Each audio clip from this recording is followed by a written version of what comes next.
சரி, இப்போ என்ன பார்க்க போறோம்னா காஸ் இஸ் ஹோமோஜீனியஸ்னு பேரு. சரியா? Okay sir. இப்போ என்ன பண்ணணும் அப்படின்னா,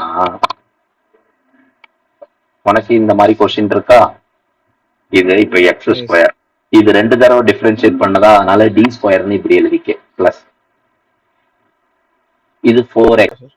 இது ஒரு தடவை டிஃபரன்ஷியேட் பண்ணதா, அதனால டி பிளஸ் 2 இப்படி எழுதிட்டு பிராக்கெட் போட்டு வெளியே ஒய்ய போட்டுரு. சரியா? Okay sir. சம்டைம்ஸ் மேல இருக்கிற மாதிரி தருவாங்க அவர் இந்த மாதிரி, ஓகே சார். சம்டைம்ஸ் கீழே இருக்கிற மாதிரியே கூட ஸ்ட்ரைட்டா கொடுத்தாலும் கொடுத்துருவாங்க. சரியா? Okay sir.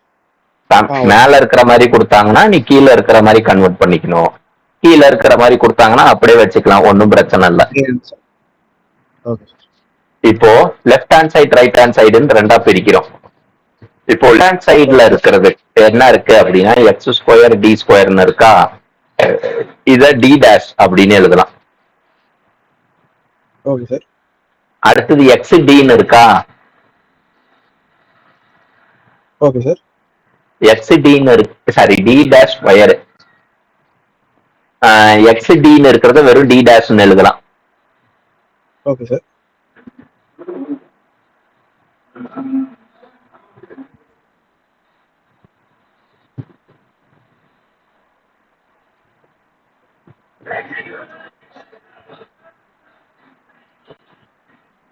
அடுத்தது இங்க ரைட் ஹேண்ட் சைடுல இருக்கிற எக்ஸ்னா இ பவர் இசட்.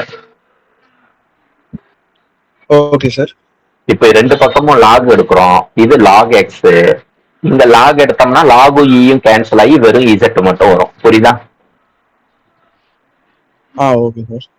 ஸோ நல்லா ஞாபகம் வச்சுக்கோ, இது valid only left hand side, இது valid only right hand side. சரியா? Okay sir. இப்போ நம்ம நெக்ஸ்ட் என்ன பண்ணணும் அப்படின்னா இதெல்லாம் கொண்டுட்டு போய் அங்க ரீப்ளேஸ் பண்ண போறோம். இப்போ எக்ஸ் ஸ்கொயர் டி ஸ்கொயருக்கு பதிலா D dash square plus 4 x டிக்கு பதிலா டி டேஷ் பிளஸ் 2 அப்படின்னு இப்படி எழுதிட்டு ஒய். இங்க எக்ஸ் ஸ்கொயர் இருக்கா, எக்ஸ்னா e power இசட்டா, e power இசட்டை square பண்றோம் பிளஸ். Okay sir. 1 பை கீழேயும் எக்ஸ் தானே இருக்கு, எக்ஸுக்கு என்ன பண்றோம், இ பவர் இசட் போட்டு ஸ்கொயர்னு எழுதுறோம். Okay sir. அடுத்த ஸ்டெப், இது இ பவர்ல 2இசட்னு வரும், ஏன்னா இசட் இந்த 2 இன்டூ இசட் 2இசட். அதே போல இங்கேயும் 2 உள்ள மல்டிப்ளை பண்ணா 2இசட் தான் வரும், இது மேல வந்துச்சுன்னா இ பவர்ல மைனஸ் 2இசட் அப்படின்னு இப்படி எழுதுறோம். Okay sir.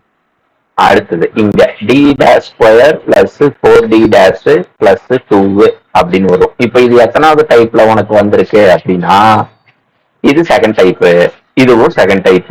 நீ 2 பிஐ கண்டுபிடிக்கணும், சம் முடிஞ்சு போச்சு. Okay sir. சரியா?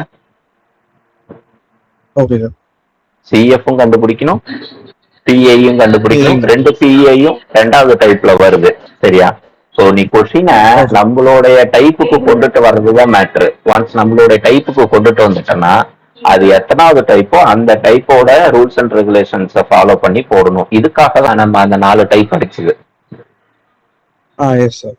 சரியா? Okay sir.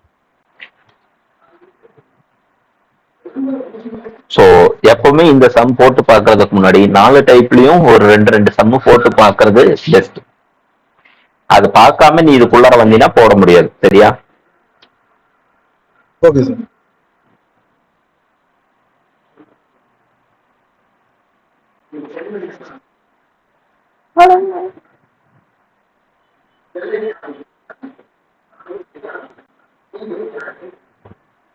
இப்ப இது ஒண்ணு எழுதி காமிக்கிறேன். இது எக்ஸ் ஸ்கொயரு, இது டி ஸ்கொயரு பிளஸ் 3x, இது டி பிளஸ் 4 பிராக்கெட் போட்டு ஒய். அப்புறம் இதை அப்படியே வச்சுக்கிறோம், x square plus cos log x. போன தடவை மாதிரி எக்ஸ் ஸ்கொயர் டி ஸ்கொயர்னா நீ வெறும் டி, நான் போன தடவை என்னன்னு எழுதுனேன் அப்படின்னா டி டேஷ் ஸ்கொயர்னு எழுதியிருப்பேன். நீ வெறும் டி ஸ்கொயர்னு கூட எழுதிக்கலாம், தப்புலாம் இல்ல. சரியா? Okay sir. இங்க நான் போன தடவை என்னன்னு எழுதியிருக்கேன், ஐயோ சாரி, இங்க நான் போன தடவை என்னன்னு எழுதியிருக்கேன் பாரு, டி டேஷ் ஸ்கொயர்னு எழுதியிருக்கிறேன்னா எஸ் சார், எஸ் சார். நீ டி டேஷ் ஸ்கொயர்னு எழுதினாலும் ஓகே தான், டி ஸ்கொயர்னு எழுதினாலும் ஓகே தான். புரியுதா? Okay sir. அடுத்தது எக்ஸ் டினா டி. Okay sir. இது இது என்ன சைடு, லெஃப்ட் ஹேண்ட் சைடு முடிஞ்சிருச்சு. ரைட் ஹேண்ட் சைடுல இருக்கிற எக்ஸ்னா இ பவர் இசட். இத லாக் எடுத்தோம்னா வெறும் இசட்.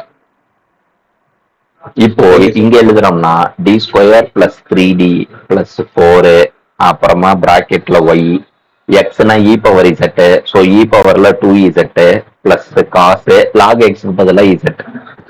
இப்போ இப்போ இதுலயும் ரெண்டு டைப் கண்டுபிடிக்கணும், டைப் 2வும் கண்டுபிடிக்கணும், அப்புறம் டைப் 3. டைப் 3லயும் பிஏ கண்டுபிடிக்கணும். புரியுதா? Okay sir.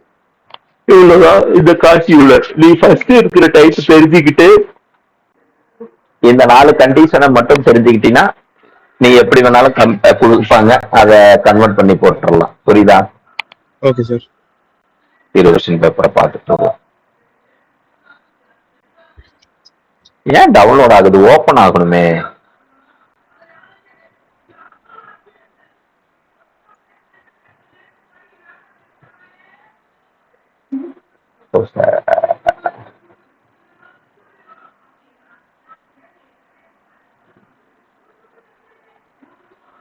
இப்ப பாரு, இப்ப நான் அங்க எழுதி காமிச்சல,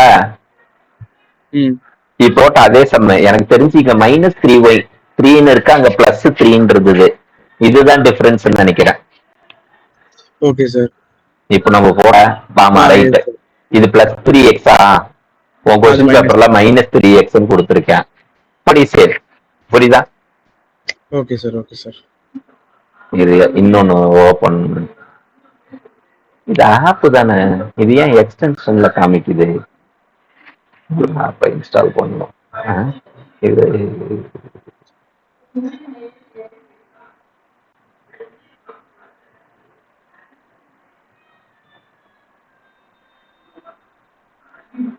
அதே தான் ஓபன் பண்ணிருக்கேன்.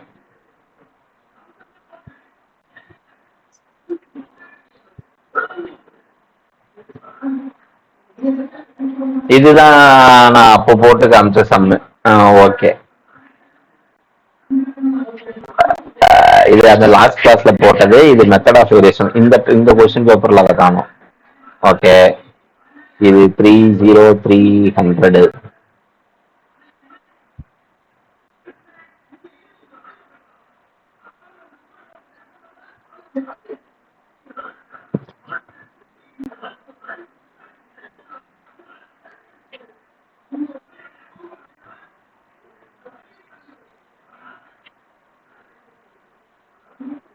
இதுல ரெண்டும் அந்த இது கேட்டு வச்சிருக்கிறாங்களா?